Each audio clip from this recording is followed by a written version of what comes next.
بسم اللہ الرحمن الرحیم۔ روزانہ 5 وقت یہ چھوٹا سا عمل کریں اور جنت جائیں۔ رسول اللہ صلی اللہ علیہ وآلہ وسلم نے فرمایا، جب مؤذن اللہ اکبر کہے تو تم میں سے جو اخلاص کے ساتھ اللہ اکبر کہے، پھر جب وہ اشہد اللہ الہ الا اللہ کہے تو یہ بھی اشہد اللہ الہ الا اللہ کہے، اور جب وہ اشہد ان محمد الرسول اللہ کہے تو یہ بھی اشہد ان محمد الرسول اللہ کہے، اور جب وہ حی علی الصلاۃ کہے تو یہ لا حول ولا قوت الا باللہ کہے، اور جب وہ حی علی الفلاح کہے تو یہ لا حول ولا قوت الا باللہ کہے، پھر جب وہ اللہ اکبر کہے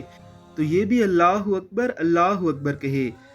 اور جب وہ لا الہ الا اللہ کہے تو یہ بھی لا الہ الا اللہ کہے۔ جس نے دل سے یہ کلمات کہے وہ جنت میں جائے گا۔